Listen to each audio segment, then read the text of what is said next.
Welcome to Haunted Talks, the official podcast of the Haunted Walk, offering ghost tours and paranormal adventures in Kingston, Ottawa, and Toronto, Ontario, and online experiences to anyone in this mortal realm. My name is Jim Dean. I am the creative director, and thank you for joining us for this episode.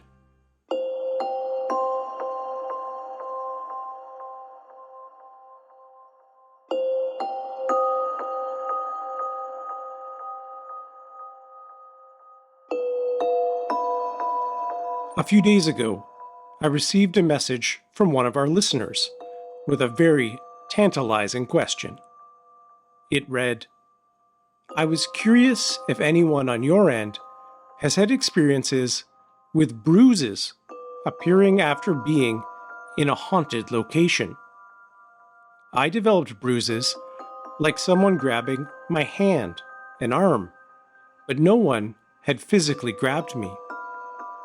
They appeared a day after I was doing some work at my job and had an unusual feeling of fear in an area of the basement. Just curious about similar experiences." I, of course, immediately followed up and started to learn more and more of the intriguing details about this situation. The incident took place in the basement of the Durham Museum in Omaha, Nebraska, which is located in the former Omaha Union train station, which was designated a National Historic Landmark in 2016. For 40 years, it was a busy transportation hub, at one point servicing 64 steam locomotives, bringing 10,000 passengers daily in and out of the station. When I asked if there were any ghost stories about the building, I was delighted to hear that there were, including some real hair-raising encounters. These stories have never been publicly shared before, so we will be amongst the first people in the world to hear them. And oh boy, they need to be heard. Up next is my conversation with Haiden Nelson, a collection technician at the Durham Museum in Omaha, Nebraska. But before we get to that, in the last 2 episodes, I've been able to highlight returning tours coming to Kingston and Toronto, and in this episode, I'd like to turn our lantern light on Ottawa, where our Tales from the Mausoleum at Beechwood Cemetery is returning for 2023. Beechwood Cemetery is not only a beautiful spot, but a National Historic Site. On the tour, we share the darker history of the cemetery's early days and the ghost stories connected to some who rest there, including strange reports from staff that continue to this day. The experience will be mostly outdoors as we walk amongst the crypts, headstones, and other markers. Our final stop of the evening will give us the rare opportunity to venture inside the mausoleum after sunset for one last spine-tingling tale. For information and tickets for Tales from the Mausoleum at Beechwood Cemetery and all of our ghost tours in Kingston, Ottawa, and Toronto, and we certainly have a full slate of them running for the May long weekend, please visit our website, which is hauntedwalk.com. Don't forget, as a Haunted Talks listener, you can get 15% off your ghost tour tickets by using the promo code Haunted Talks, all one word, when purchasing tickets on our website. There, you will also find information about our virtual experiences, which can be done from anywhere in the world, including our Haunting at Home and virtual haunted campfires. Be sure to follow, rate, and review the show wherever you listen. It's really helpful for new listeners to find us, and we hope you will follow us on Instagram, Facebook, TikTok, and Twitter, all at Haunted Walk, for our latest updates and creepy curiosities.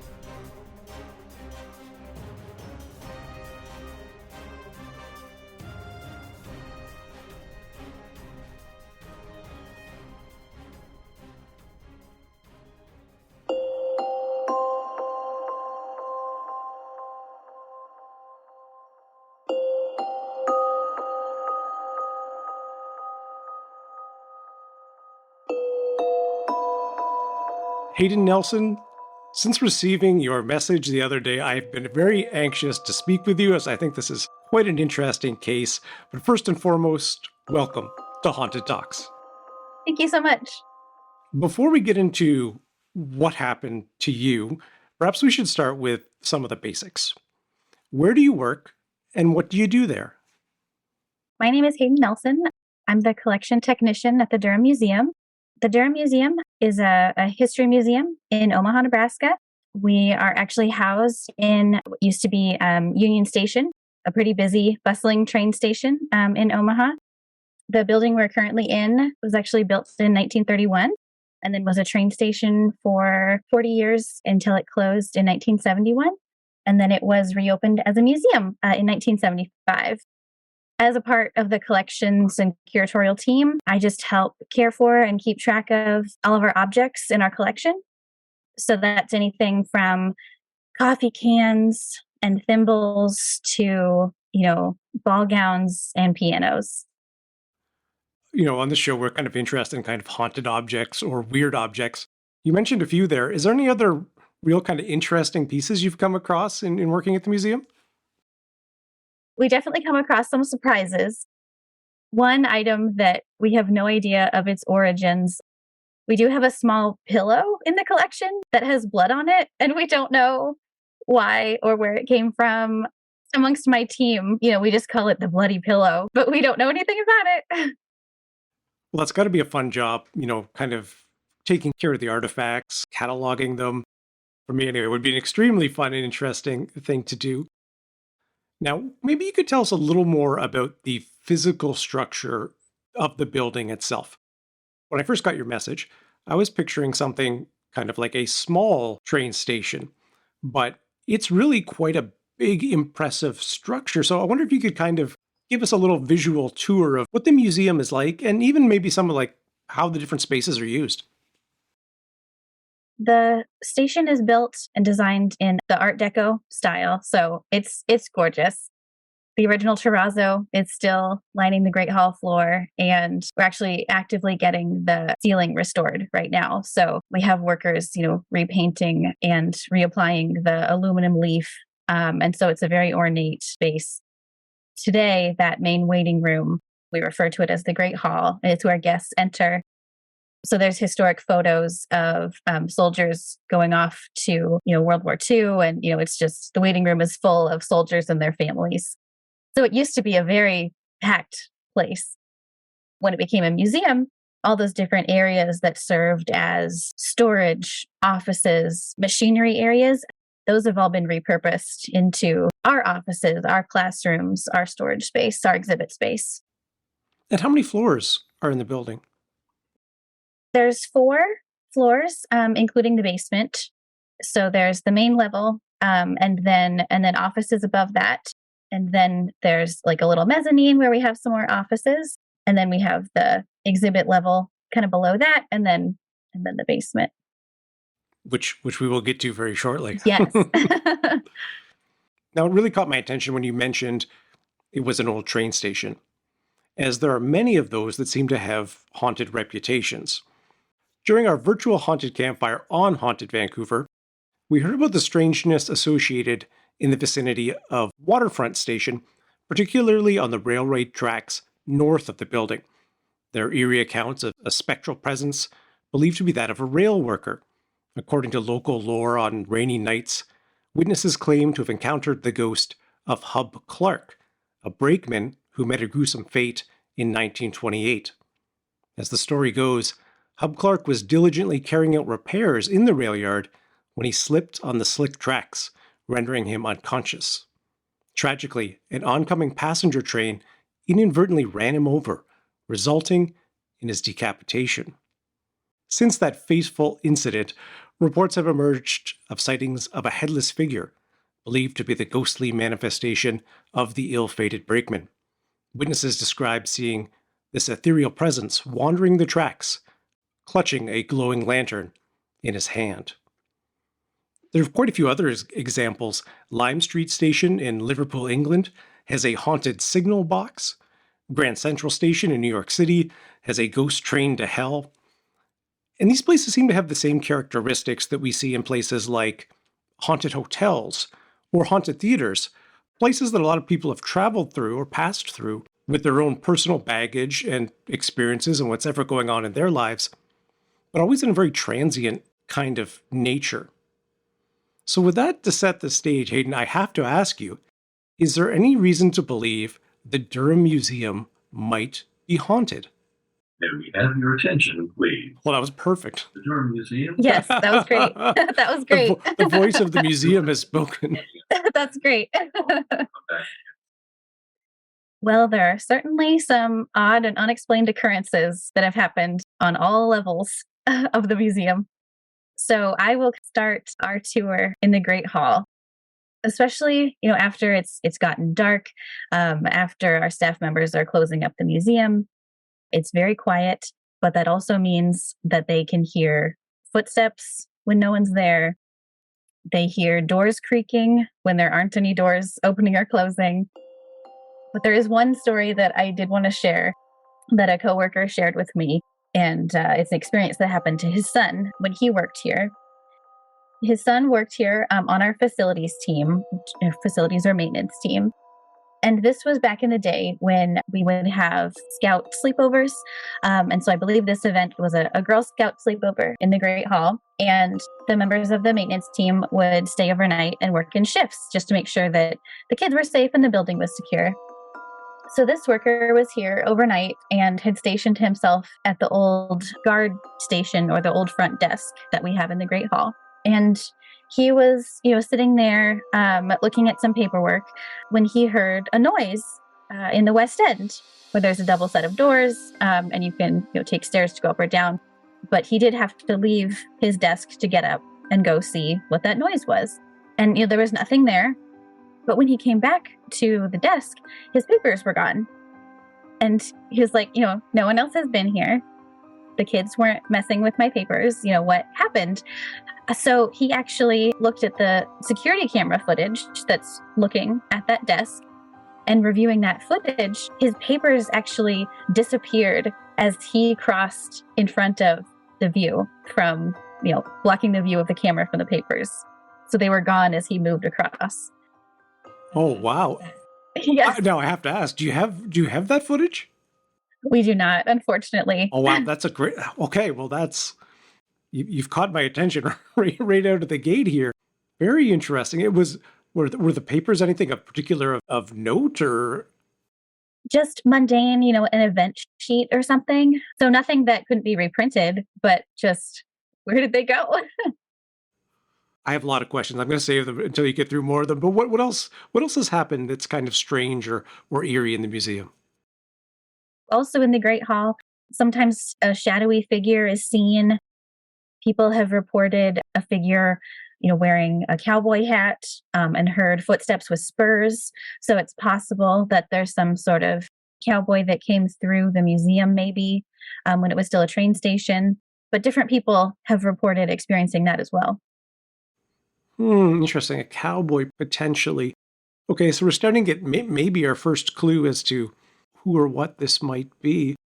Any other stories that might indicate anything possibly to do with the identity of this ghost, if it is one? Unfortunately, no. There's nothing more specific. We haven't done any EVPs or gotten any answers like that. So that was one of the questions I was going to ask you, if any paranormal teams had been in there or not. Those are two interesting stories. And what's your kind of, before we get to your incident, and I guess what happened there, what was your kind of perception of the paranormal in general, but also, of your place of work? Had this ever really crossed your mind as a serious consideration before? I've always believed in ghosts and found that fascinating. I really think that it makes life fun and really speaks to the magic and mystery, of our world. But no, I'd never considered that ghosts might be coworkers or not when applying. So, All right, well, let's get to the heart of the matter, shall we? And if you could unfold the story for us of what happened to you the other day that caused you to reach out with a very specific question, which essentially was, do ghosts ever leave bruises? what happened to you at the museum? Well, I will start by kind of talking about the basement. The basement level of our museum is divided in half. So one half is sort of, maintenance, machinery, that kind of thing. And the other half is our collection storage. It has a fancy HVAC system, it's climate controlled, and it's where we house all of our objects. A really fun thing about museums is that the majority of their objects are not on display. So as impressive as, whatever an exhibit might be when you go to a museum, most of their collection is stored away somewhere. So our basement collection storage area, of course, it's a basement, and so they're often a little creepy, a little spooky, but we have had, interns, staff members hear footsteps down the basement hallway when no one has been there. One of my coworkers heard her name called in the hallway and she went out, but she was the only one in the basement. One of the stories that a member of facilities had told me was that one of our facilities members was painting one of our collection rooms, and he was down there alone. And he had heard small footsteps walking in the hallway, and then they kind of stopped at the room he was in, and he heard like a little girl giggle. Oh no. Oh no. And then he heard the footsteps go back down the hall, because he peeked his head out. There was no one there. And then he heard the small footsteps running towards his room. And she was screaming instead of laughing.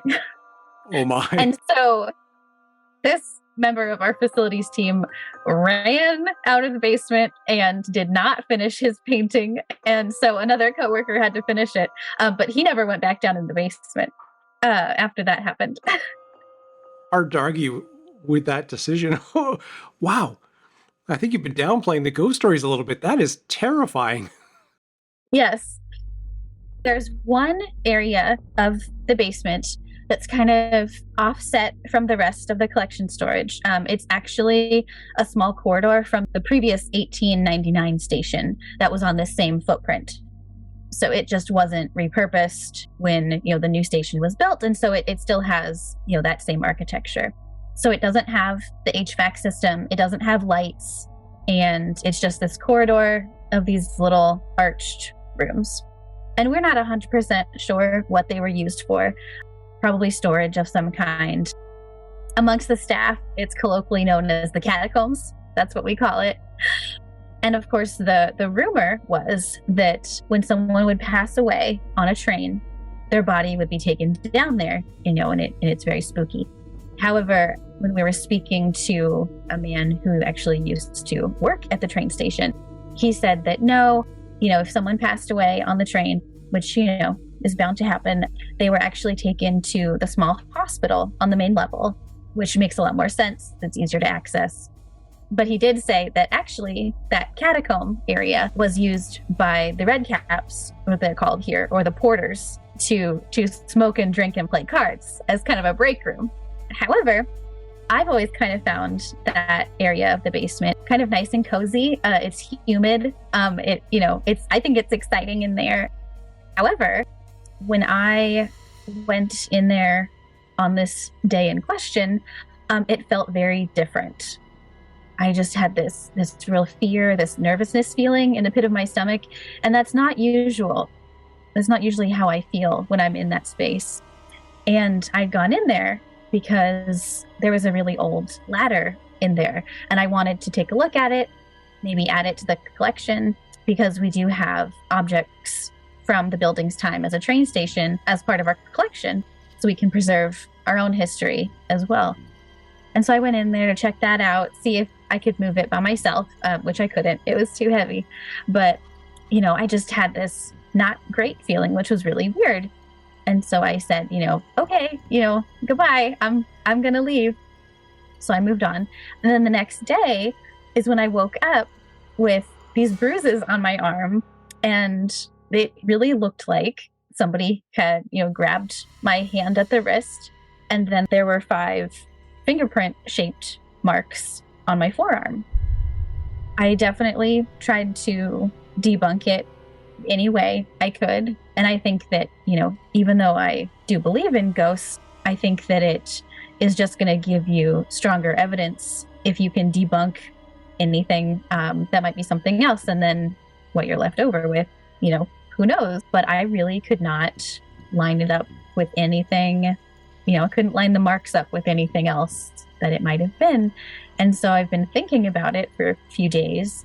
And then I started to do some research. It's like, has anybody else experienced this?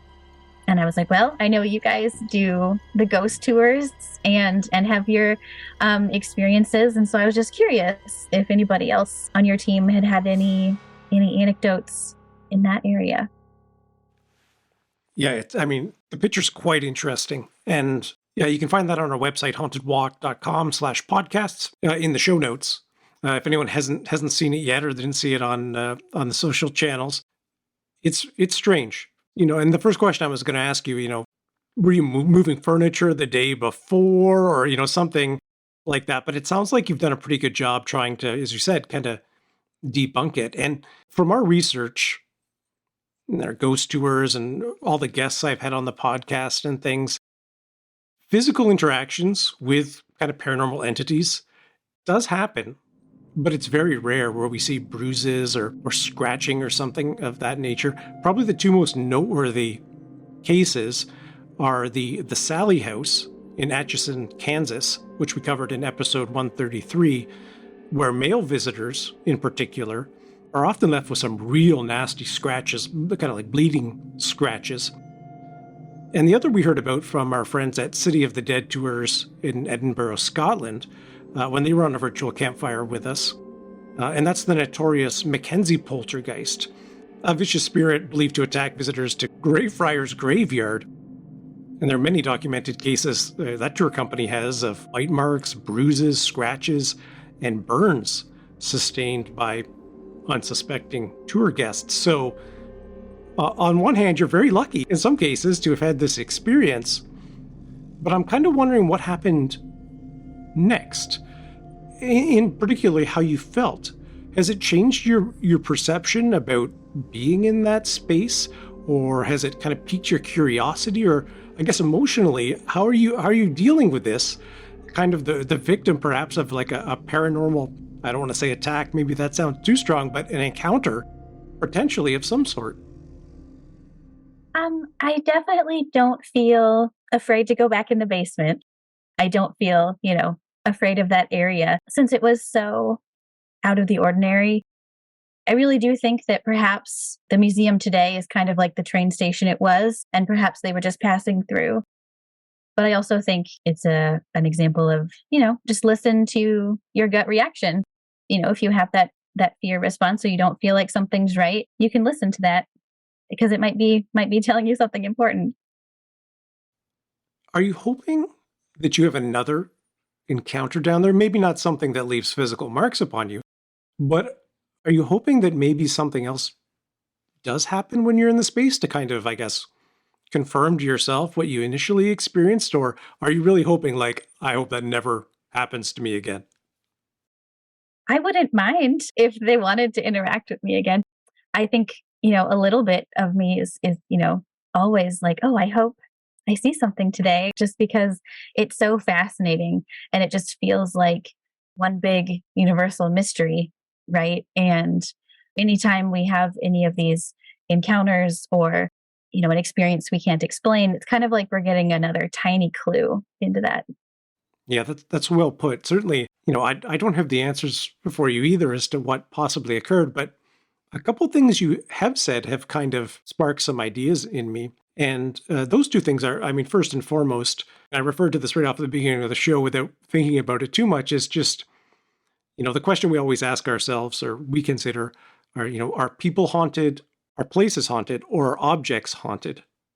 And in a museum such as yours, we can see a couple of those immediately come out. We have a historic building where a lot of people pass through.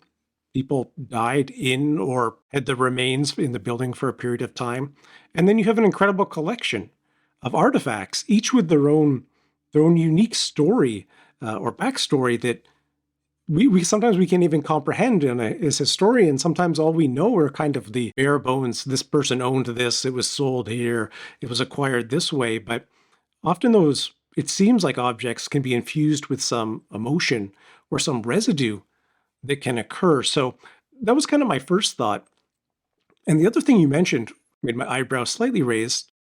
I think in two of the ghost stories you mentioned, they centered around restoration work being done or painting or maintenance work being done, because that's one thing we have noticed is that when renovations are occurring at a place, activity does seem to spike. And, we make the joke, we're not sure if it's because the ghosts don't like the changes that are being made and want it to remain, how they've known and loved it, or if they're excited about a change to the space and it's something new and kind of exciting happening. So those two things kind of entered my mind. Do either of those kind of ring true with you in any way?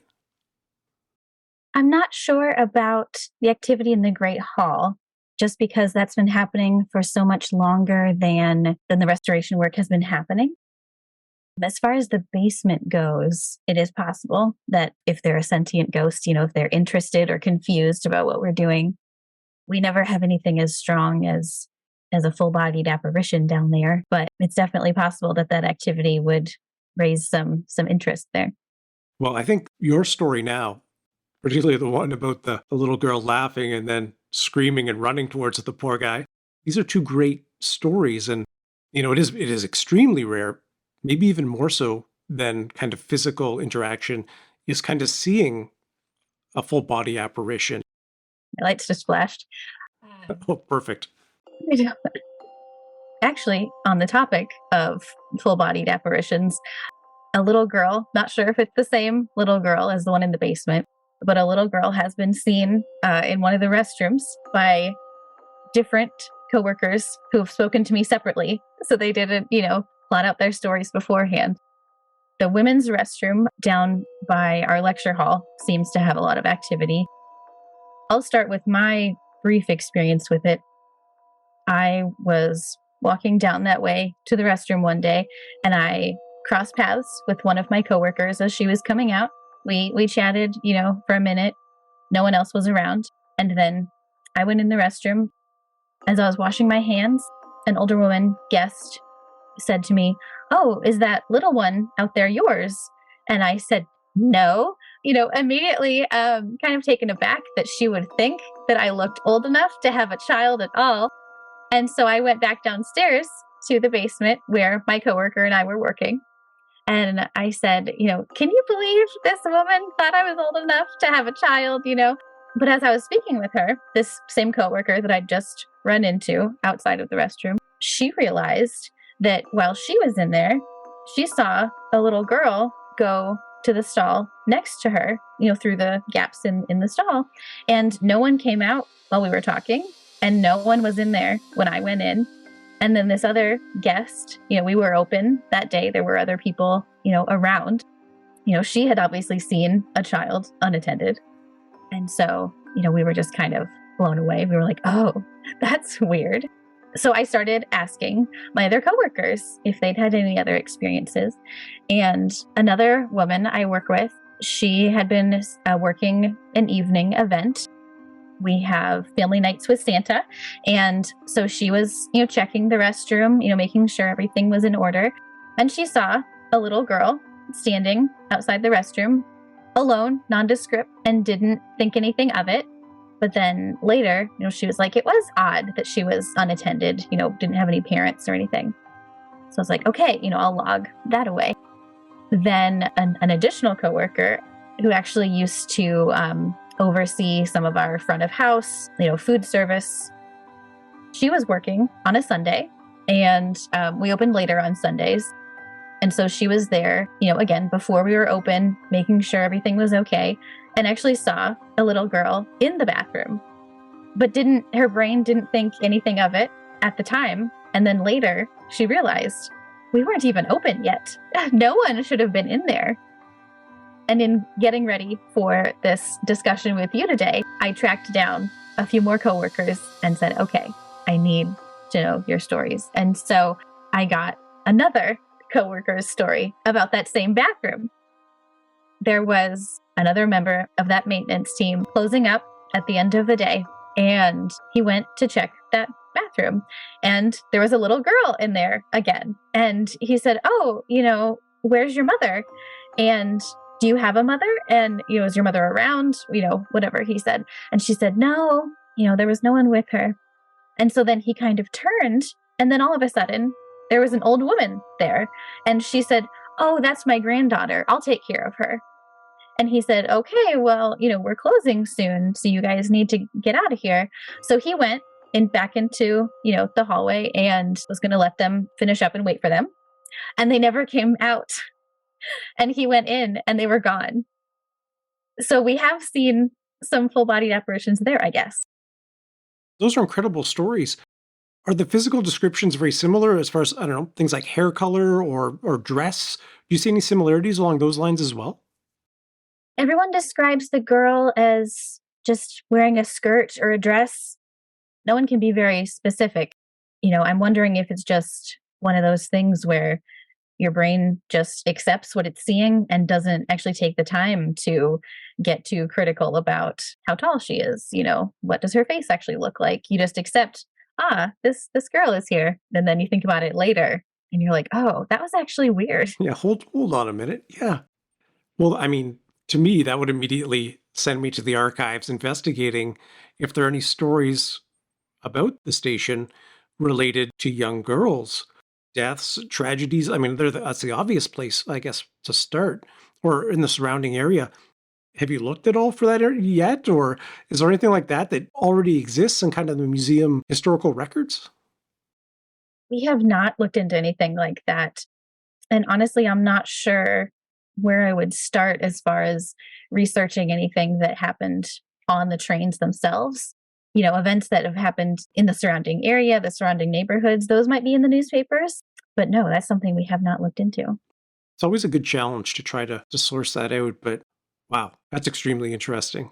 That's got me excited to come down there. But the thing you say about bathrooms, I mean, it sounds kind of funny when you're saying it. But our original haunted walk in Toronto, which is right downtown in Toronto, there's several stories about haunted bathrooms.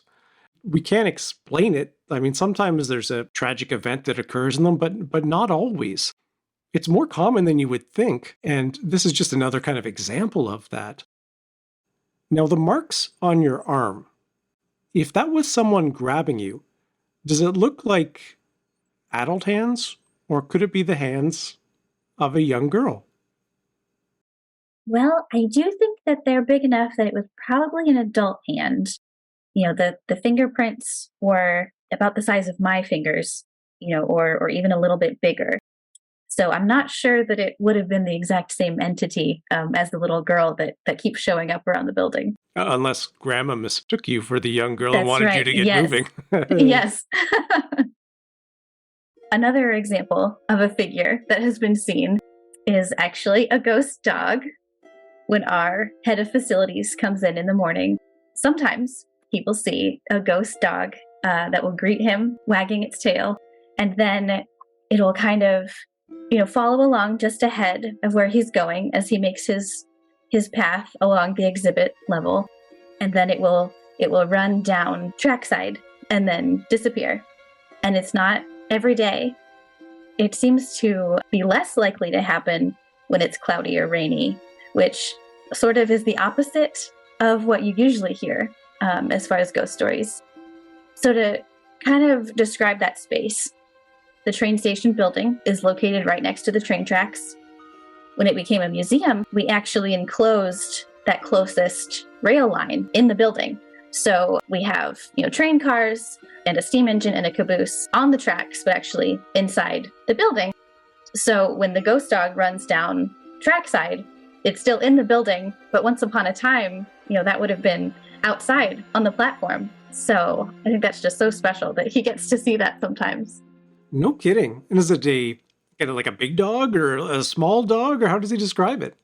Yeah, he said that it's sort of just a medium-sized dog, and there's not really a color. He said it's more of just the outline of a dog. Oh, yeah. Well, that's fun. Yeah, I mean, I love stories about ghost animals. And that's a fun one. It's kind of like a really unique coworker there in the morning with you. These are all great stories. I mean, you got some really good ones at the museum there, and an experiment you might want to perform if you're up for it.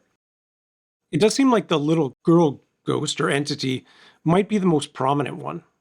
I wonder if you might be willing, in the areas where she's most often seen, to put a toy or something that a child would interact with in a particular place, hopefully somewhere where your coworkers won't move it, or at least you can tell them so they won't, and see what happens if you leave it there. That's something paranormal investigators might do, to be having an object that the entity might be able to interact with, and if it's something particularly, suited to the entity, in this case, like a toy, I wonder if you might discover something very interesting. What do you think? Would you be interested in trying an experiment, something like that?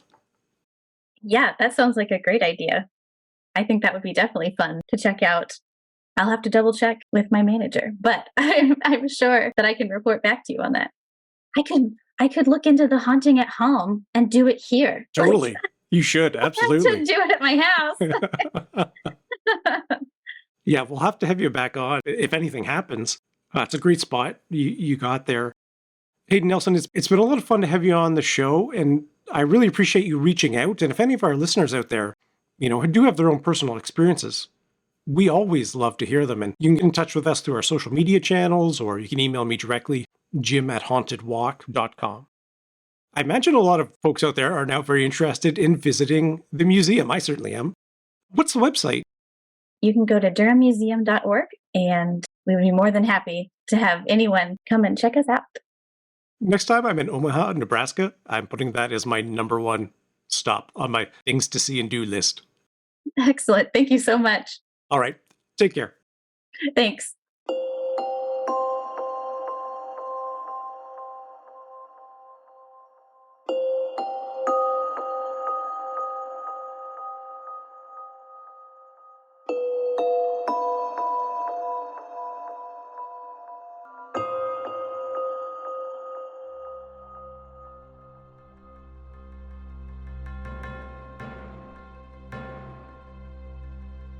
A big thank you to Haiden Nelson for reaching out with the story and agreeing to be on the show.